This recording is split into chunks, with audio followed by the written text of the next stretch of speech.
negative energies. Let them All go. of it. I'm so excited. Yeah. Just want to turn my passion into a paycheck. Look at my lovely lady. I want to sing our intro. I know, I think like so too. No, not like that. Welcome back to Stage 6 Sunday, and thanks for joining us on another episode. Today we have a very special guest that we all know from as a fellow creator with QMC. This is actually our first time meeting her. Her name is Akila, and we are so excited to have you here. Yes, welcome. Yes. Could you tell us a little bit about yourself? Thank you. Introduce yourself to everybody. My name is Akila. I am a writer for Queen Media Collective. I write about my personal life experiences, the good, the bad, the ugly. I also own a small business called the Lively Be Moon Show, and it is an inner child healing space. I created the shop last year out of my own personal spiritual journey of healing my inner child. I've experienced a lot of trauma as a child and a lot of difficulties maneuvering through adulthood and parenting and relationships, etc. So this was a space that I created so that I could be a mom to myself in a sense of nurturing myself. You know, a mother nurtures their child. So this was a place where I could nurture myself. And then I also noticed that it was a culture that other people needed. So I created the business. It is a play space. It is a whole brand just about playing with your inner child. Yeah. I love that. I love it. That's cool. Perfect for this episode. Yes. Yeah. And I do lots of things. I make candles. I make, so many items. Lots of stuff. We can get deep. Well, let's get into our discussion, you guys. We're going to be talking about motherhood. We're going to be talking about parenting, old school parenting versus the new age, how we were all brought up, and just a nice discussion amongst us ladies.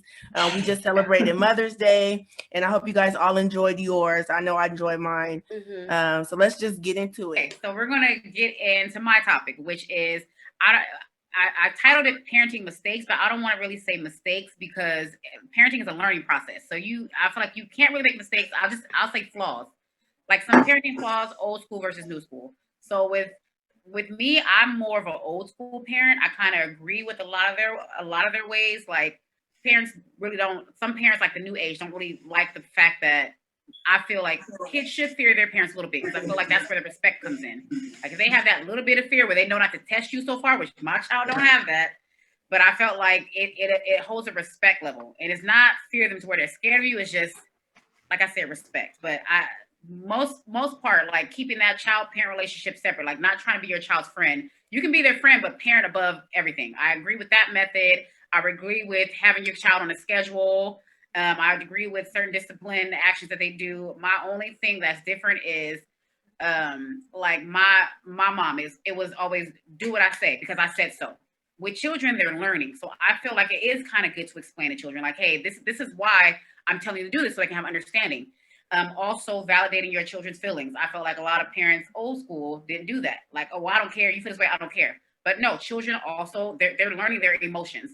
And I'm, as a parent, learning that myself, because I find myself saying, do this now because I said so. And she's like, why, mom? And I'm like, or mom, I don't want to. I don't feel like this. And I'm like, well, I don't care. This is what I want you to do because I said so. So I feel like in that aspect, kind of listening to your child and making sure that she knows her feelings are validated. So, and I feel like that keeps communication and it keeps a good relationship between the parent and the child. My only other thing too with old school versus new school is education. Like my mom relied solely on the school to teach me. Certain things she did teach me, but as far as being prepared as an adult at 18, that's where I feel like parents slacked on, because like me now in my 30s, I'm trying to rebuild credit. I'm just now learning about interest rates and APRs and how to buy a house and all the qualifications. And I feel like as parents, we need to educate ourselves so we can have our child at 18. I want my daughter to know how to run a business. I want her to know about business credit, personal credit. I want her to learn how to go out there and purchase a car, how to purchase things through your business so you can do it as tax write-offs and not even touch your personal credit. So I'm training her for entrepreneurship, not go get a job. Go get you a good job and work. I mean, you can if that's what she wants to do, but get you a good job and that's stability. I'm like, no, that's actually not true because that doesn't always equal stability because you can get laid off. Look at the pandemic. A lot of people lost their jobs. So I want her to know how to be able, okay, I lost my job. Let me do this. Let me create something, a business. Let me create a legacy. So that way I'm not reliant on someone else to have a lifestyle. So I also want to teach her stocks and it's just I feel like that was my biggest issue with. Other than that, my mom, I felt like she did a great job. Like I was good. I didn't get in trouble. I graduated college. I run my own business. I feel like all of our parents really taught us that. So I feel like in that aspect, old school ways work. But I felt like just mainly for me, it was like education. I didn't really get taught what I needed to survive. And the school don't teach you that. You got to pay for that. So my goal as the new school parent is I'm trying to listen to my child more. I'm trying to validate her feelings, but I'm also trying to educate her on the world, but not shelter her too much to where, like with my parents, I was sheltered. No cussing. You can't watch this. You can't watch that. And with me, I'm like, okay, I got to prepare her for the world because it's rough out there. So I can't baby her. But yeah, so that's just my take on old versus new. I'm more old school, but I feel like certain things need to be. So I have a different perspective. I agree with everything you said. Off of my own experience, I think old school didn't really build self-esteem.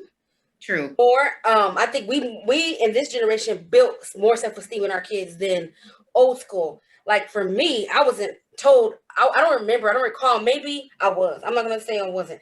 That I was beautiful. I mean, I never been said that I was a beautiful Black girl. I think that we now are encouraging our kids more to, oh, you a king, you a handsome Black man. Like love your natural hair. Love this. Love your natural hair. Oh, as a kid, we were nappy. We were nappy. Yep. We were not the nappy. We were not told that we're like our hair was nice hair beautiful. And long hair and beautiful. Nowadays we're firming and pressing. Right. Firmed and pressed. We try to be straight. We try to be curvy. We try to be anything but other than what we're not. So that's actually very, very true. I agree 100%. That was very, very true because a lot of people didn't even love their skin tone coming up. Right. They wish to be light skinned because they weren't told in their homes that they're beautiful. You're perfect the way you are. If they don't like you, like I completely agree with you. Right. I agree with you guys. For me, I think because okay, so I agree with you guys too, but about the dark skin, my mom actually was the darker of the skin of her siblings. So she already had embraced it for herself. So by the time I was coming up, she didn't really put into me like, oh, you beautiful, you're dark skin, you're beautiful. She didn't have to say all of that. The way she carried herself, I follow suit. Right. So she led by example. She always knew she was it. And if she knew she was it, I'm it. And that's that. So she didn't really have to like tell me, I mean, we saw, as growing up, the fair skinned girls getting more attention, but I equally put my own weight because I carried myself in that manner. You know what I'm saying? Yeah. Nobody really my mom didn't really have to like tell me. I just knew like, I'm popping, period. Yeah. Like my skin's popping, everything about me just carry confidence. Like when I walk into a room, I command it, and that's that. No matter what my hair is like. Straight like this, braids, it don't matter. Like I'm that's true. That's true. My mom led by example. So I kudos to you for that, mama. Right. Shout out. I can kind of say the same thing. I love that. My mom had high confidence when I was young. You couldn't tell so much to where I didn't have that same kind of confidence. I still don't have as much confidence as she does. But watching her embrace herself the way that she did, it made me feel like, okay, if she feels beautiful, then I'm beautiful too. And she told us, she lifted us a lot. I mean, our dad, growing up, he called us queens, and he still to this day addresses me and my sister as queens. So we got it inside the home, so that way outside, if somebody was calling us a bitch or anything else outside of a queen, we knew we were a queen. I'm not your bitch. Right. My dad told me I was a queen. My mom told me I was beautiful. So whatever you're saying, you don't know what you're talking about. Because they set that foundation. So the self-esteem is really, really a big thing. You want to instill that in your children because the outside world, they're gonna attack them in their own ways. So it's our job to let our kids know you're beautiful, you're handsome, you're a king, you're a queen, your natural hair. it's great. You don't have to press it to feel beautiful. Yeah. You can Right, wear your right. natural. You can be natural. And I'm glad that now mothers embrace that. We're all natural women. We have our natural Right. hair. That Yeah. is so true. Right. You know, and that's good because girls see these women enhancing their bodies, wearing weaves, nothing wrong with it. But Mhm. we have to show them like this is us. This is Right. our natural, and you can feel Whatever. beautiful this way Right. too. Right. Yeah. Yeah. I like what y'all all said. I do have to say, there's a couple of things I've been listening to. Okay. I'm a new school parent. Sorry. Don't apologize. I am too. Yeah, oh, you're right. Don't apologize. I'm a new school Okay. parent. Oh, man. Also, something that I experienced, somebody said something about identity crisis. I experienced an identity crisis as a child, which is why I'm a new school parent. My upbringing was it was enough to make me want to be someone else, enough to not be comfortable in my own skin color. We talked about hair, things like that. I didn't feel safe enough. You know, I looked at another color and I was like, oh, wow, this is how they're treated or talked to, or it feels like my perception of what it feels like to be them. You know, so I think I want to be them. I don't think I'm comfortable in my own, you know, box. I want to be in yours. And I experienced that, and it was very tough. It was in a sense like a psychological warfare because it's a brainwashing. Yeah. You know, everything that I thought was one way was the complete opposite. So whether it be hair, clothes you wear, the friends you talk to, where you sit, if you're a lady, how you sit, you know, the boys that you talk to, or if they talk to you or make fun of you, and then also just growing up, you know, ripple effects. Yeah. And then also because it's such brainwashing, now you have to undo it. You know, now I love my natural hair. Now I love my skin color. Now I love my stretch marks. Now I'm like, ooh, you see my mark? It's beautiful. You know what I'm saying? So now I'm in the opposite. Now I'm like, okay, you know, maybe, you know, after having children, your breasts aren't as high as they used to be, or, you know, certain things on your body might not look exactly like it used to be, or another picture of another woman or something else. So now I'm retraining everything, the way I talk, even the way I looked at people, my skin color, the prejudgments that I had. You know, if I seen you with pants a certain way or your belt a certain way, I had my own ideas of who you were, and I have no idea who you were. I'm just looking at your skin color and I'm putting you in a box. Because I didn't like my skin color and you're that skin color and your pants are low. So I just assume you're this kind of person. And I didn't like that about myself. There was a point where I looked around and I had no friends that looked like me. You know what I'm saying? And then the friends that don't look like me, now they're starting to talk like the people that look like me and dress like the people that look like me. And I'm like, okay, it's making me feel some type of way. You know, so this is, that's how my self-reflection came of like, wait a minute, Akilah, like, also just last year was huge. Last year was huge with this, with the Black Lives Matter, especially, and just, you know, huge for me. It once again, it allowed me to see my people, myself, my color, etc. in a whole different way. In a whole different way. I agree with that. Now, disclaimer, my mom was another one who, my mom is darker skinned, heavy set, but carried herself. You can't tell my mom nothing. That's a great personality. So I always respect about my mom. So that was another thing. I got it in the home. Like my mom always told me, like, you can do anything. So, but I agree with you with the prejudgments, how you looked at certain people. Because like me growing up, I had a lot of white friends. I went to the white school. That was I went to me. the white neighborhood. So I didn't really, let me tell you, Destiny is the one who really brought me back to my people. Like, I love Black people. I love the energy. What was I thinking? Like, no disrespect to no other race, but absolutely, I was always with the white people, and I always wanted to wear my hair. And I want to wear the wet look, and I want to be more like them. And then, like, what was I? Brought you back. My people are amazing. I'm glad. And I and too. They brought me back to my natural side, getting more in tune with the natural side. Because me, but then also, I would not go out the house without weaves. I had to have my makeup on. I had glasses, and I will be out there not be able to see because I was trying to be cute. I'm over here like this, not trying to be cute. Trying to be cute because I didn't like my glasses, and I wanted long hair, and I like now I'm so in love with my natural self, like my natural hair. I'm in love with my Black people, and just any kind of Black people, no prejudgment. The ghetto they are, the more educated. I don't care. I love our energy. I love our power of our people. Yes. But it took me a long time to get there. Well, I'm glad you got there, because we do need to make sure that we never forget who we are first before going forward. The topic I want to talk about is blending families. I'm recently married, and congratulations. Thank you. And I have one birth child and 3 bonus kids. My birth child is 13, and then my bonus kids are 10, 9, and 7. So the way I was parented and the way I'm parenting my child is very structured. During the week, it's like work, school, come home, do your work, go to sleep, take a bath, and then move forward. That's how the structure I was brought up with. So that's kind of structure I instilled into my daughter. My husband was not structured as a kid. He had like free will to do whatever he wanted. Like, I won't say whatever he wanted, but he had the free will to like explore and get out and try to see like, the world through his eyes and try to make it happen. So he raised his kids that way. So bringing us all into one household was very hard at the beginning, because I have so much structure, and it was just like this.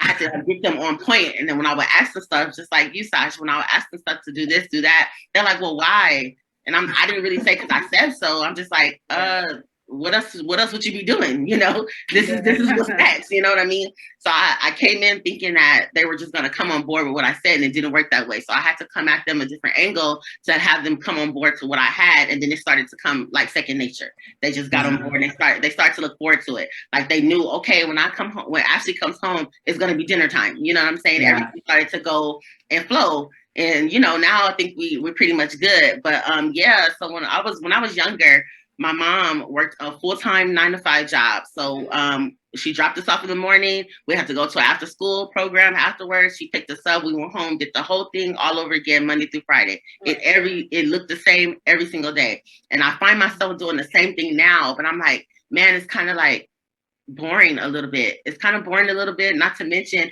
I'm not really tapping into creativity for no one, not for myself, not for my kids, not for no one, because I just feel like I'm tied down. I can't do anything else because it's a work day. So I'm trying to figure out how to change my mind frame, because I'm very old school. I don't have any new school parenting in me at all. Like, I'm so old school. Like, it's like, oh, the store's down the street, you want to walk there? Like, no, what if somebody like comes out their house and grabs you? You know what I'm saying? Like, that's how old people. So I'm like, okay, well, you want to go? Okay, well, I have to go with you. You can't go by yourself. And it could be like less than a mile away, you know what I'm saying? Or even just like walking down to the corner. I'm like, no, you can't do that. That's me. Yeah, but wow, this is so good to hear. So I was just like, my husband is just like, why are you like that? Like, nothing's gonna happen. Like, you need to give them freedom a little bit so they can get some common sense, like tap into their common sense, tap into their surroundings, them being aware, And I'm like, you sure? That's how I am. And so I'm the polar opposite. This is so good to hear. Yeah, it's so crazy. Like I'm just learning, like you said, Des. I'm just learning how to do that.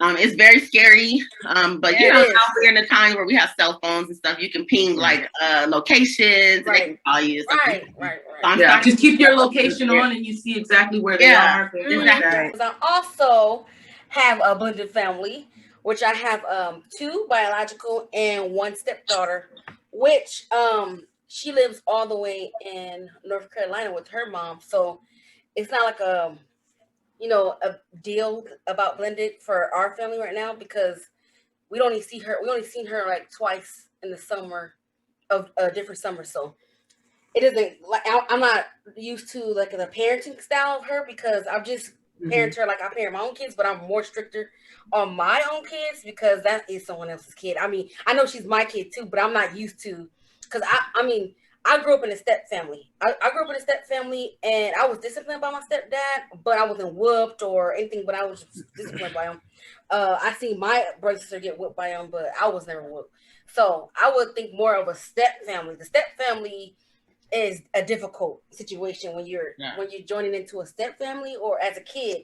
Because as a kid, it's like, I see my brother and sister, they had their mom and their dad, but I was the only one who didn't have a mom and dad at the same household. So it was kind of a little bit different for me. And now as I'm older and I'm married, my kids have a stepdad because I'm not with their father. And the biggest part for me was the discipline, like trying to see someone else discipline my kids. Like, these are my kids, but I had to understand that these are both of our kids now.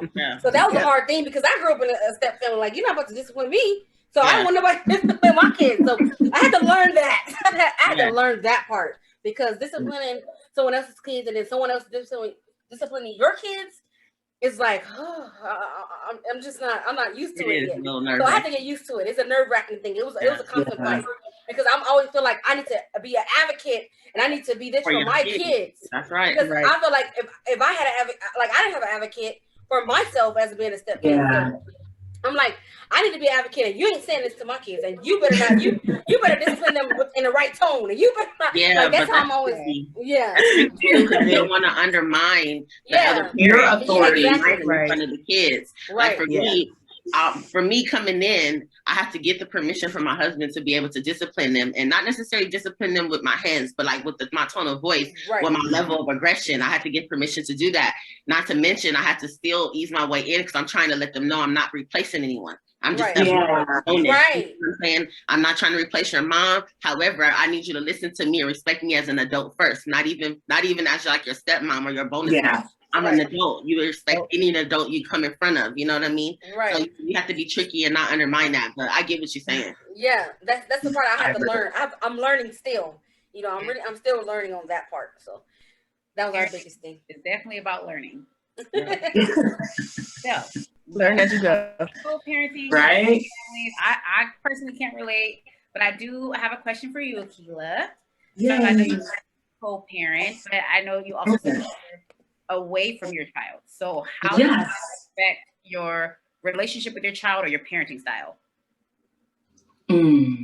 So, so I'm a mom who doesn't live with her child. My son lives full-time with his dad and his stepmom and his new baby brother, which is wonderful. So how does it affect? I mean, emotionally, it affects a lot. Oh my God, I'm like, I miss him so much. Yeah, I got it. Crying every day, crying every moment. Let me not lay it on thick like that. It's not as depressing as it sounds. Let me not say it like that. It's not as depressing as it sounds, but are there moments where depression is like, oh my God, yeah, it's real right now. Yeah, very emotional moments. Now he's also a Scorpio. We are a couple days apart. We're like less than 72 hours apart from our birthdays. So we're like the same. He is my gift. I had him at a really dark time where I was contemplating suicide, and he was my gift. He saved my life. He doesn't know. Right. He saved my life. Right. So we're very sensitive and like we're spiritually linked up. He's supposed to be my child. It's a given, like, yeah, you had him, but like up here, I'm supposed to have him. You know, it was horrible how it went down. But it was supposed to happen in a sense. Worst case scenario, but it was supposed to happen. I always believe in that. Do you feel that you being the co-parent away from the home make you feel like that you do want to be his friend and not discipline him enough? Because I feel like a lot of parents that are co-parents away from the home, they feel guilty that they're not in the home, so that when they do see their kids, they're like not putting them as much discipline. I feel like that's a really good question to ask me. So me and his dad are complete different people. Me and his dad had complete lives growing up. So we are completely different people now as parents. He's a different parent than I am. We have our things that we straight down the middle agree on, and that's it. But his parenting style is much different from mine. We still support each other in our parenting styles. I'm more of like a Harry Potter parent. Perfect. I'm for sure. Yeah, I'm like Harry Potter. I'm like, you are Peter, and so life is going to be hard. You're going to fight Voldemort, but you're going to win. That's me as a parent. But dad is like, don't watch Harry Potter, and I'm like, don't tell your dad to watch Harry Potter. I love Anyways, because there was a time where I was a robot mother. So I cooked and cleaned and I was there every single day, all day. That is all I did. Mm-hmm. Right now I'm not in that scenario. So am I like, okay, it's like going on vacation when you go see your mom. So of course you guys just play all day. Right. No, this is just our relationship. Like I'm saying, there are times where he does act the fool. Like, okay, we got to go somewhere and he want to act crazy, but I understand them. So the way I get through to him is much different than his dad. His dad is, Blake, put your shoes on, let's go. Mm-hmm. You know, like now. Right. If not, why am I even asking you? Okay. Me, I'm different. That's just me. It's how I different. Okay. It's just how I parent. It's not because anything. Also, this is how I feel about children all across the board. Not just my child. Right. I had a friend and I hated the way she disciplined her son. Like, hated it. I know. But who am I to say? Later. And that's a big discussion. I can't tell you. So, but I hated it. So. But guess what? It is tea time. Sipping tea time. So get your teacups ready. You already been sipping, girl. I seen. I love it. I got this cup from my mother for Mother's Day. Oh, so during this discussion, yes. This is my cup today. I see that cup. Summer vibes. Yes, summer What are you vibes. drinking? Tea? I am drinking H2O. This is water. I'm thirsty. I've been parched all day. This is filled up with water. I'm drinking a protein shake that I made earlier. Ooh. Because I don't eat breakfast, so I substituted for a protein shake now that I'm on this new journey of losing weight and going to the gym and stuff. So I have a Jamaica trip coming up, so it's going to only last for a little bit until this Jamaica trip. Don't say that. Keep it going. Okay, I hope I keep it going, but I know myself. That's so funny. So all right, game time. we're going to play is Never Have I Ever parenting style. Ooh. Yes. So at this time, we have our beverage, we have something to drink, and we ask questions, and we can sip the tea, serve the tea, spill the tea, whatever, whatever you want to do. So, spill the tea, yes. Now I'm gonna go first because I always go first because I always bring this segment in. So I'm gonna say a sentence. Never have I ever. And if you have done it, you drink, right? Yeah, right. If you haven't done it, you don't drink. So. Never have I ever embarrassed my kids in front of their friends. Oh my God, I would never do that. I had a cup, y'all, because I don't have my cups. If I had a cup, I would drink. I'm the queen of embarrassment. My mom used to embarrass me all the time. So it's fun to me. It's a sport. I'm gonna come outside with my bonnet.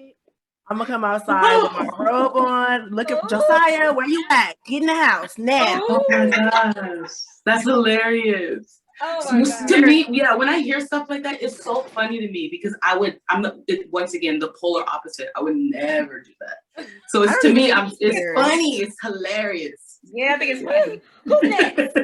Okay, me.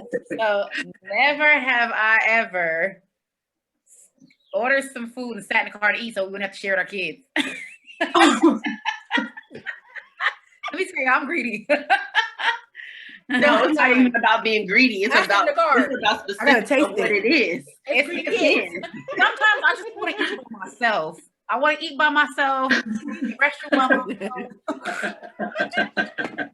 Damn sure do that. I stuck my face in the car, sit in the parking lot. I had to pull to the side, like I'm and I would literally order my food and sit in the parking lot where I order my food and eat my food and eat the food. And throw it all the outside in the outside trash can. Because if you come in with a cup or a bag or you went without me. Yeah, that's and you didn't get me nothing. Yeah. Okay. I'm like, you got food in the fridge. It's hilarious. We ain't got no McDonald's money. That was what I heard growing up. Like Sundays after church, we ain't got no McDonald's money. Right, like, right. But we're going to Walmart. Money? Right? We want to go spend money. Can we take a little? We spent 30 minutes in Walmart, and you said you was getting one thing. And we had to sit in a hot car. Her mom. Yeah, don't go to no store with her. Mm-hmm. Can't go to no store with Dez either. Oh. Anj, what's Yeah. yours? Mine is never have I ever pretended to be asleep when my son was calling or looking for me. Pretended to be knocked out just so I wouldn't have to answer. Yeah. I've never done that. You guys are so mean. I did that this morning. I did that this morning. Maddie be like, Mom, I'm thirsty or I'm hungry. And she likes to get up extra early and want to eat. So I'm like, if she called long enough, she either go back to sleep or her dad get up. You guys are mean. Oh my gosh. That's one thing, because I love sleep and don't mess with me and my sleep. So what I did, I got like a whole, or like I also have a bachelor's in culinary management. So I would prep food, or I would like buy little snacks and put it real low so that he can get it. And I taught him like at a young age, at like 3 years old, how to make a bowl of cereal. Because I'm like, don't bother me. Don't bother me. Like, this is your little juice, a little milk, a little cereal, or a little hard-boiled egg, a little toast. Leave it alone. You feed yourself. Yeah, they feed themselves. I'm sorry. Feed yourself. That's it. And I will do dinner and lunch later. I'm new school when it comes to feed yourself. Because I'll buy a bunch of cereal. I'm sleep. Yeah, cereal. Yeah, love it. All right, I have one. Okay. Never have I ever like made a decision for discipline and reneged on it. Oh my God, me all the time. I have. I gotta stop doing that. I have not, because when I say it, what? I have. My son plays on it too much. I can't do it no more. I be threatening to be following through. Never followed enough. I follow through. I might not hold it. For the length of time I might have said it for originally, but I definitely follow through. But I'm so petty. Let me tell you, I'm so petty. Like if I go somewhere and I say like, okay, we're gonna go here and I'm gonna get you this, and then I change my mind, we still gonna go. But guess what? I'm still not gonna get it to you. I'm gonna give it to myself, and you just gonna sit there and watch me have it because that's wow. She's in trouble. Oh wow. Oh, okay. I like that. I like that. I've done it like maybe all of twice. Like maybe twice. I like that though. I've had that happen to me as a kid and it broke my heart. Once again, it's so funny. I would never do that. Oh wow. Because if the discipline was made, really I don't discipline that often because my daughter's chill. But if I have to make a disciplinary decision, that means she pissed me off or she did something completely out of line. So yeah, it's warranted. Oh, I can't wait to hear Keela's question. I never have I ever. Well, also I'm trying to think of a good question because y'all very much parent old school, like you said. The ones that do parent this way. I'm a mixture. And I'm like the polar opposite. I experienced so much emotional abuse as a child. I would never do anything to emotionally hurt. I'm such a mixture of old school and new school. To make my son cry would mean to fail as a parent. Like I would never. Yeah, I would never do anything to hurt him. Like, oh my God. So never have I ever made my son cry. Or your kids we don't drink to that. We all drinking that. Hey, you were there yesterday. Oh, never have you ever made your tiny humans cry? No. I drink my whole cup to that. That's like every 20 minutes with me and my child because she cry about everything.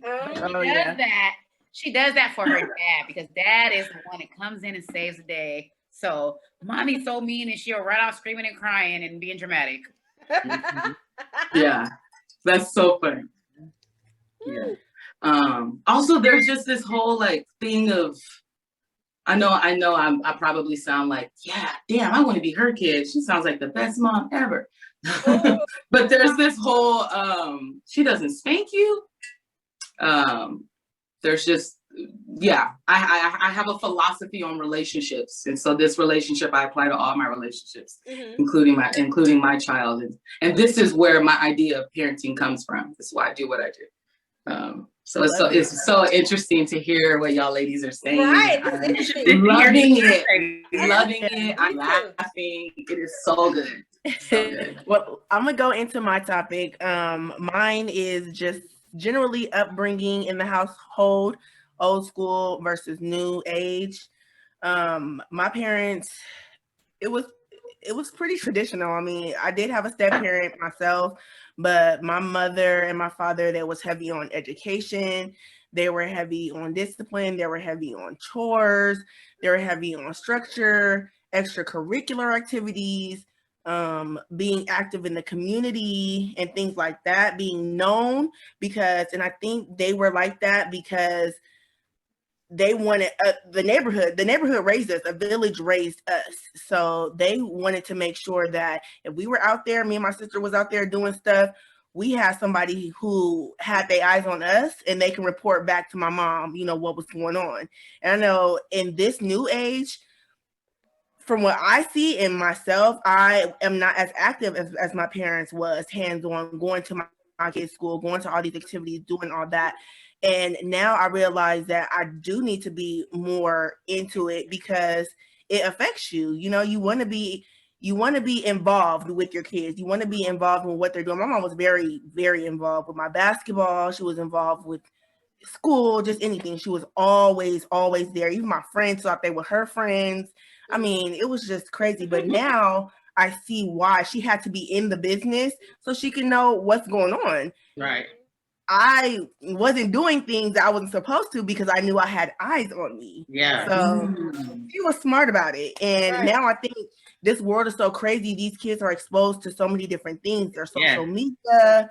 There's, I mean, kids are doing just outrageous things at such a young age because they're being exposed to it. So if we're not hands-on, I mean, now we have media. So we can look, we can see what they're doing online. We could, we have to take advantage of these things because our parents had eyes out there where media wasn't a big thing. And now we have technology. We can track what they're doing. We can look at what they're doing. We can make sure that they're not on websites that they're not supposed to be on. Yeah. You know, I didn't know I was on the computer chatting with people and stuff. Right. When back in the day, and I would never. I don't want my son has no social medias right now. He doesn't have TikTok. He wants all that stuff, and I honestly believe I won't even allow it until he's like about to be graduating high school.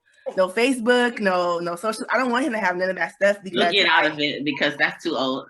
That is too old. Well, maybe 16. I don't know. I just feel like me when I was younger, I was sheltered, that kind of stuff. And I was sneaking. I was sneaking into it. I wanted to chat with people online. Right. What was the thing when they was asking you like your age, your sex, and your what was it? Like Yahoo chat. Like yeah, when they ask you, you just talking to people, you just talking to random people. These kids, they can do that. They have all the exposure to do that.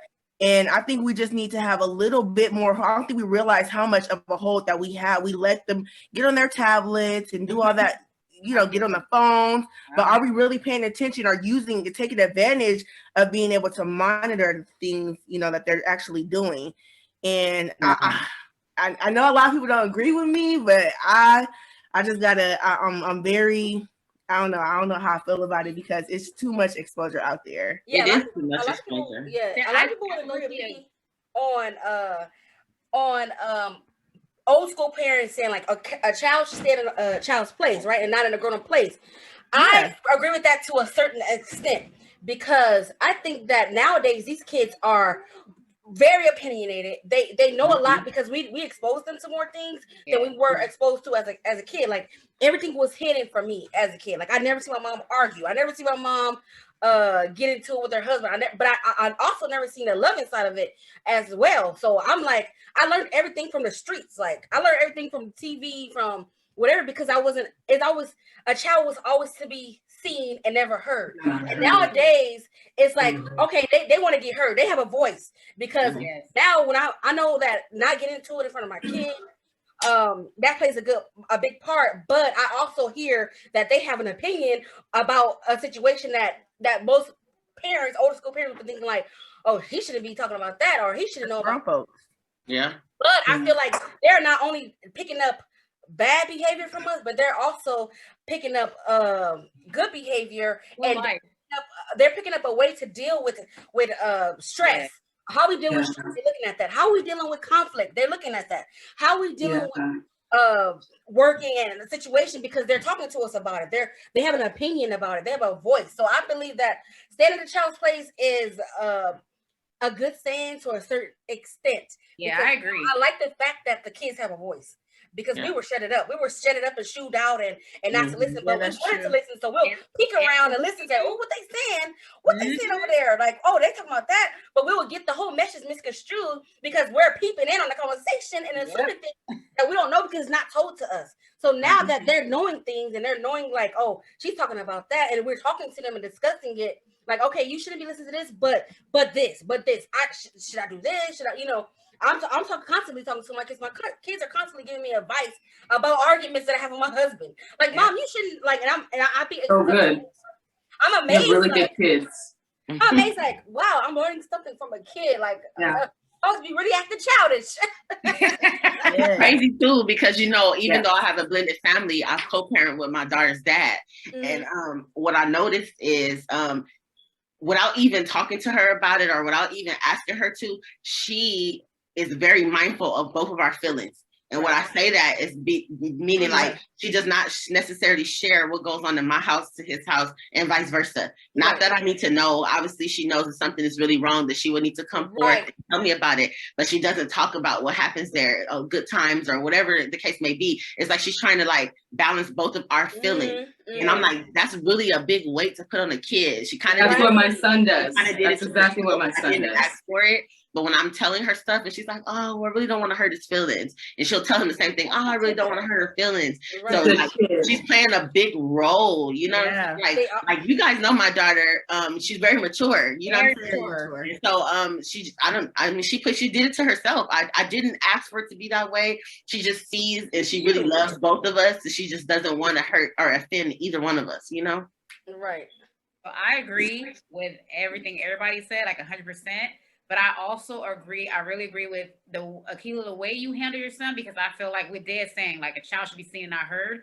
But I feel like that causes them to be sneaky. That causes it costs me to be sneaky. Once again, these are the things that I heard as a child, and the things that I put myself through were because of all of the traumas that I experienced. Exactly. Like you're trying to. Yes. So the way I parent, is for a very specific reason. Because I fucked myself up, and I'm there. It's a blessing that I'm alive. Honestly, yes. I've had a mental break. I've been in a mental institution on a 72-hour hold because of the things I experienced, because of these phrases, these old school phrases. And in my family, it was like, well, what's wrong with you? Everybody else has been hearing these same things, and nobody else has said anything. And I'm like, okay, but can we look around? Like, let's really look around and observe the patterns of the family. My bloodline has a drug and alcohol problem. How many people have had a DUI? How many people are incarcerated? How many people struggle with their mental health, whether they tell you about it or whether you can physically see them depressed or slacking, or the list can go on. The list can go on. Exactly. Also grew up very religious. So that's a whole nother ball game. That's a whole nother topic. The mental health, the religion. Of why these things were being said, because mama's mama said it, mama's mama said it, and mama said, et cetera. It's time to break these generational curses. So this is me. When I look back at my family, when I look back at my personal bloodline, the trauma goes back further than me. The trauma is sexual assault. The trauma is physical abuse, mental abuse, financial abuse, sexual abuse, child abuse, drug and alcohol abuse, which goes in, it can go into domestic violence. Like once you start remembering stories as a child or hearing stories from aunts and uncles and grandparents, et cetera, and now with the knowledge I have, I know what these things are called. Now we have a name to it. That is called emotional abuse. I just recently told my sister what financial abuse was. She's been experiencing it for over 10 years. She's older than I am. She's 20 years my age, and she just found out what that was. And I was like, yeah, that's what you've been experiencing. She's like, oh, wow, I didn't even know. Yes, all of the feelings and the things that we have, they have names to them. Exactly. They have names to them. You know, the stigma for Black people is we don't talk about it. We just deal with it. We don't express our emotions. That part. That part. That's the problem, though. And then that's the eventually problem. it'll break you down. So I'm like, that part. And it broke me down. This is why I parent the way. Yeah. Exactly. Too, even though I'm old school, but I'm like, I like learning from new school because it teaches me how to keep open communication. Because with telling a child that they're seen but not heard, it lacks the communication that you want. Exactly. Like you with keeping that open. Anything that happens to him, he'll feel comfortable. Like, Mom, you know, I'm feeling this way, so you can validate his feelings, uplift him, so he don't get to the point where he's feeling abused and he don't feel like, okay, I need to take my life. I feel suicidal because I can't go to my parents. They don't understand. They don't want to hear it. And then our stigma is Black people. We got to be strong. We can't be too emotional, especially for the men, though. We can't be too emotional. We got to. I don't like that. I don't like none of that. Yeah, I don't like none of that. I like it when my son cries. I don't like it. People don't think that about the stigma about therapists too. I feel like some Black people, you need to talk to somebody who's unbiased. Sometimes you can't go to your parents, they're more biased, or you can't go to your parents. So if you talk to somebody, get a different perspective.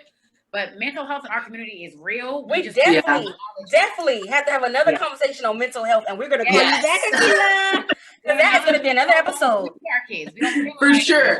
Yeah, definitely. Because mental health is why I parent the way I do. So maybe that can even be something. So because it very much adds up. Once you tackle one, you have to tackle it all. It's a ripple effect. Yes. So I feel like I agree with both parenting styles. They both have like good points, but I do. Of course they do. I take it pull. Like it keeps the communication open. So like that my child can feel comfortable and like sit down like, hey Mom, this is how I'm feeling. This is what I'm experiencing. And then you can have instead of them trying to go like me, I was sheltered from everything. Like I had to cover my ears with cussing. I couldn't watch this. I couldn't hear this. Okay, I'm trying to go sneak and see this. And then this is how they go learn in the streets. Because it's like, wow, I'm exactly. I want to experience hood life. I want to experience all that because we were so sheltered and cut off and really kept us children. Yep. I agree with everybody's tactics. But me personally, I need to be more open, like Akila. I need to be more open with hearing my child because sometimes she's my patience, and I go there and I'll say something like, "Damn, she's only 5. You need to check yourself. You're getting so mad and so worked up." But that child makes me. I feel like I need a therapist. No, that's funny that you guys mentioned that because I've actually been in therapy with my child since I've been out here. It does help. I couldn't tap into Josiah's emotions, his emotions. So it did help to have somebody outside to help us understand like what's each other. The depth of it. Yeah. Like help me help him, lady. Yes. Help each other. What I'm doing, it ain't right, but it does help to sit down to have an outsider because some kids don't always open up to their parents, like how you and your son are open. It took you could tell me anything, it took a therapist to get him to open up to me. It took an outsider to do it. So now we have that open communication. So that is important. Right. It's also important because this is a benefit of open communication. My son would never have to sneak anything from me. My son would never have to hide anything from me. Now, if he wanted to, that's because of his own integrity. That's none of my business because I've already opened the door for you to be honest. You know why? Because I lead by example. I've never lied to him. Where did babies come from? I either tell him, you know what, it's a complicated conversation. We're not going to have it right now. But I don't lie. I don't, in a sense, I've been starting this since he was in the belly. I've been doing these little things so that he sees who I am, not as his mother, but as a human being.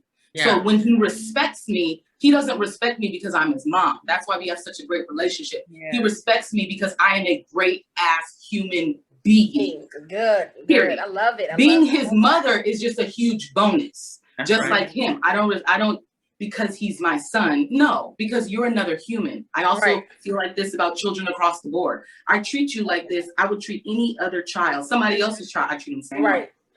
It's because you're a human. It's not because you're my son. You're my son that's just a little bonus gift. He ain't me. But I treat you like this because you're a human. You're going to grow up one day. You're going to have relationships. You're going to be in shit. One day you're going to live a whole life and you're going to have to remember these things. You're going to have to know how to act, know how to advocate for yourself, which is something I didn't learn. Being quiet, being seen and not heard. I never knew how to advocate for myself. So when I got into relationships, it fucked me up because I allowed things to happen to me without knowing how to speak up, because as a child, I was completely silenced. Yep. I know. You are not allowed to speak. You don't get to tell me this made you uncomfortable. Exactly. Right. They have a Physical voice now. violence. You know what I'm saying? Absolutely not. This is not something, So this is so it's not because he's my son. That's just a bonus. This is how I treat people. This is how I just treat people. It's just how it's me. Yeah. And so that's the bonus. I think that's the bonus, is because it'll always be an open communication. Right. If there's that's why another thing with discipline, it's not hard to discipline because we could just talk. We're going to get right into discipline. Discipline, old school versus new age. And when you hear discipline, we talking about getting that ass whooped. Okay, that's the first thing you hear when you hear discipline. So I'm going to start talking about whoopings, okay? I think that's the first thing we all hear when we talk about getting the ass whooped. So I want to say our old school, we got whoopings way more than we whooping now. I think. Oh yeah, you didn't get whooped. I can attest to this because I've been whooped. I've been community whooped, mother whooped, family whooped, and I've been whooped by schools because I was going to a Christian school, so I've been paddled in school. So I got a lot of whoopings in my days. So I think that's why I got aggression now. I'm just kidding. No, I'm not really aggression, but I'm not really aggressive, but I am. So now I think we're starting to break the generational slave mentality of what is it? The spare the rod, spoil a child, spare the rod, spoil the child, spare the rod. We're starting to throw that out the window right now. So we're starting to get away from that generational curse. Not saying that we don't whoop, because I know except for Akila, we all whoop our kids right now, but it's less. It's less than I can experience. I don't whoop my kids as much as I got whooped. And I learned early on that whoopings it's not really effective, because I got whooped so much that I kind of built a tolerance. It's like an immune system. It Yes. happens so much, your body adapts. I adapted to it, and I learned how to, when she bend me over, just clench your cheeks together, close your eyes tight, and imagine you somewhere else until, because after a while, that hand's going to get tired of swinging, and them words per minute and per hit is going to get tired of hitting. So, I told you that. You don't run out of words, sis. You don't run out of words. So let me just clench my cheeks together tight and just hold on. I am mad at Girl. You're telling the truth. Right, because you about to run out of words and you about to get tired. So I think I've only been whooped like twice. I got whooped a lot. I got whooping.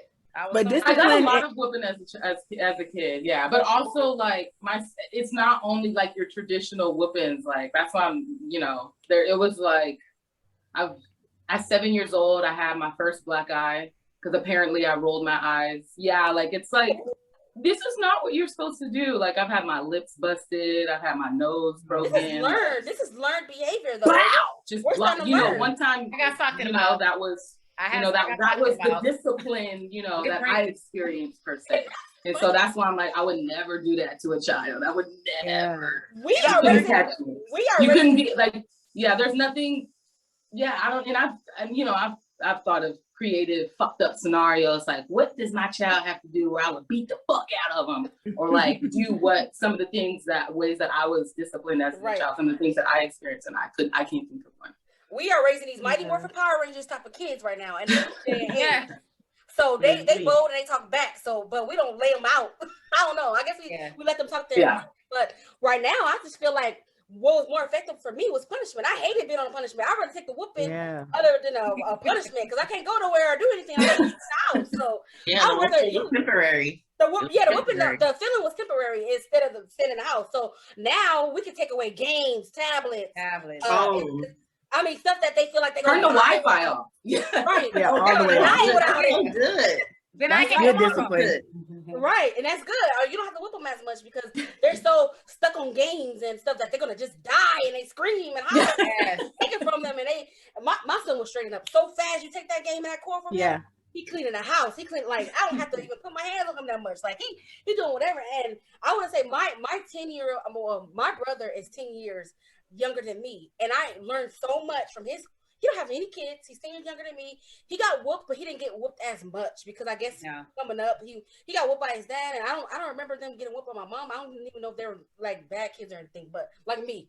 But I watch it. He goes to church and everything. I watch his discipline with my kids. He think my kids are his kids. So I watch it, and I'm like, wow, that's so effective. Like, he don't raise his voice. Yeah.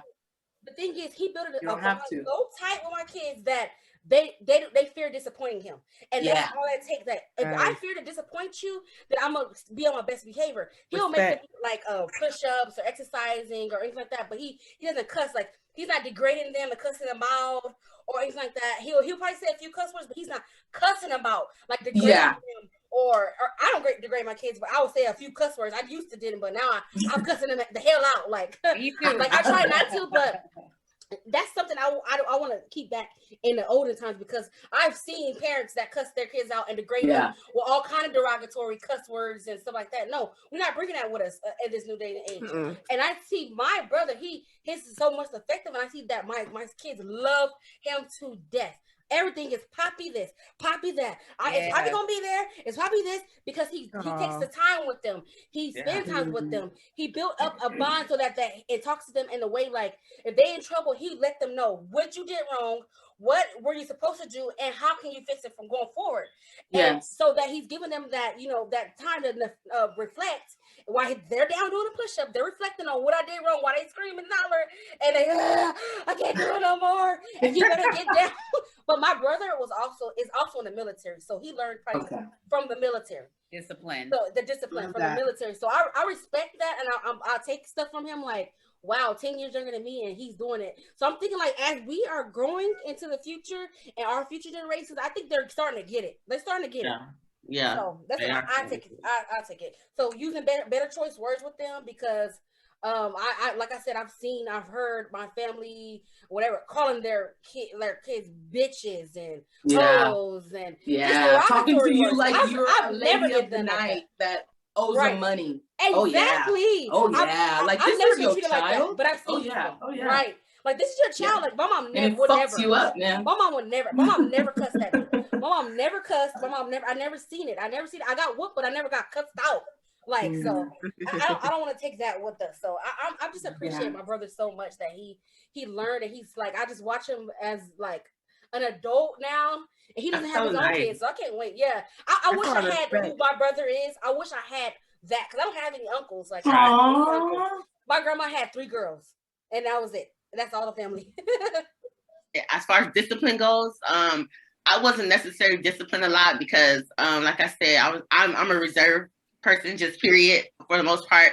I could pop off if I need to, don't get into it. But for the most part, I'm very reserved, and I always listen. I never really I can count on my hand how many disciplines I've ever gotten, because I had a younger brother who needed all the discipline, and I saw it, and I didn't want nothing to do with it. So I was just like, okay, well, if I don't go this route, then I'm staying safe. So for instance, my daughter is the same thing. My daughter, I haven't had to discipline her that many times because she pulls for me, right?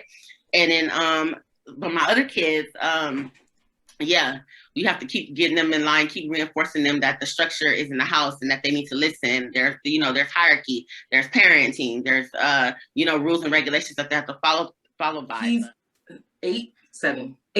So no, 7. He's gonna be 8. So I don't have to like holler at him. I've never spanked him. When he was younger, we did the pow pow booty. That was what I said. Like, I'm gonna give you a pow pow booty. But I've never had to like beat his ass. Like, old school spanking. No, I had to not. I pinched him under the arm. I'm like, Blake. I pretty much agree with you. Like, I love Poppy's method. I like that method. I like Poppy's method. method. I like Akila's. It's like, very just different ways. Also, I feel like there's too many words just to start striking somebody. And then once again, not all the time it works. There's things that you could do. There was times that I would like try to put on multiple clothes and layers, you know what I'm saying, just to get through it, squint your butt cheeks together, things like that. And it really doesn't help. It also gets you in the mentality that you need to be hit in order for you to learn a lesson. Yeah. like a dog. Like a slavery. And that's not true. You're a human. Someone should just be able to talk to you, and you should be able to understand like that's not okay. Yeah, that's what it's really about. I believe parenting is really a mental thing. It's not, it's really a mental thing, because you want to make sure that you're raising non-fucked up humans when they're 20 and 25 years old. You want to make sure that they're not fucked up people. Right. You want to make sure that they're not assholes. I agree. And I think everyone has to parent in their own way. Or absolutely. Whatever way it looks different for everybody. Yes. Because community looks different for everybody. Yes. Right, yeah. As long as you're raising a respectful kid, a successful kid, you're instilling values in them, and I mean they're have confidence in society. I think it's a great job. Like so everybody parents, and this taken within this whole thing, everybody parents every different way. No way is wrong unless you're just really black and eye in them, you know. And give them room to mess up. That's where we expect our kids to be perfection and mess give up and them grow. They're going to do things wrong. Yeah. That room, and then just try to guide them the right way. Right. Yeah. So and I like to say, I mean, back to, I guess, the parent and friendship approach, like, you know, in a sense, like when we as adults look at our friends and our partners or spouses or people we like to hang out with, coworkers or whatever, spend our time with, you know, also make sure that in a sense, your child is a person that would fit in that, you know, picture them at 20 or 25 years old. Would you go out to get a coffee with your kid? You know what I'm saying? In the sense of, is this a good person that you would like to spend time with? That's what I mean. You know, or are they so like, I don't, you know what I'm saying? Because we have those people around that we don't want to fuck with. Right. So is your child going to be that to someone when they're 25? True. That's a good way to look at it. Great way to look at it. How I think that. Yeah. I love that. You want to make sure that, you know, they're respected. People like them. Their girlfriend, boyfriend, husband, wife will actually like them. Right. Do the best you can until you know better. And when you know better, you do better. You better. Period. That part. We are going to wrap up.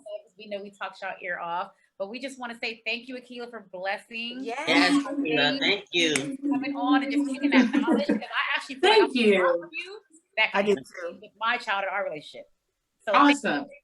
We appreciate you, and I just want to say thank you guys for coming to stage 6. It's time for us to exit stage left.